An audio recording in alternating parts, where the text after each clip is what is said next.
তোমরা সকলেই দেখতেই পাচ্ছ আমি রাধা মাকে সাজাচ্ছি, আর অর্ঘ্য তো দেখতেই পাচ্ছ বারবার রাধা মাকে নিচের দিকে ঘুরিয়ে নিচ্ছিল।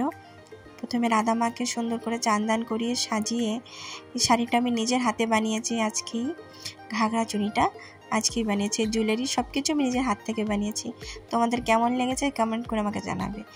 এই যে এখন অর্ঘ্য ডিমান্ড করেছে ও রাধা সাজবে, তার জন্য ওকেও আমি জলদি জলদি রাধা মাকে রেডি করে খাইয়ে অর্ঘ্যকে রেডি করলাম।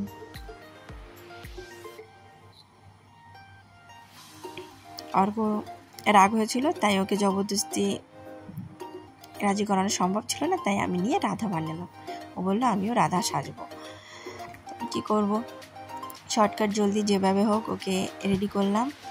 তারপরে সাজুগুজু করিয়ে চলে আসলাম আমরা মন্দিরের দিকে। অর্ঘ্য বাইরে একটু দেখাচ্ছিল সকলকে, অর্ঘ্য খুব খুশি হয়েছে এই ড্রেসটা পরে। এখন আমরা এসে গেছি ঘরের ভেতরে, আমাদের ছোট্ট মন্দির ঘর কোয়ার্টারে।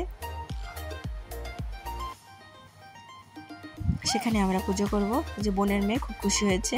এই যে আমার ছোট্ট মন্দির ঘর, এই মন্দির ঘরে পুজো করছি। এই যে রাধা মাকে যেভাবে পারছি সেভাবে করলাম, কেন কি সব কাজ আমার শাশুড়ি মাই ভালোবাসে করতে, আর উনি নেই, ওনার অবর্তমানে আমার করতে হবে। আমি আগেই জন্মাষ্টমীর দিন কথাটাও বলেছিলাম, তাই করলাম যেভাবে পারি দুষ্টুকে নিয়ে।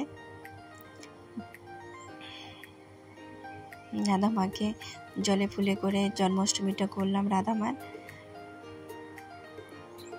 মার জন্য পায়েস তৈরি করেছিলাম আজকে আমি। পূজাটা হয়ে গেছে, হয়ে যাওয়ার পরে ওদের নিয়ে একটু খেলাধুলা করলাম।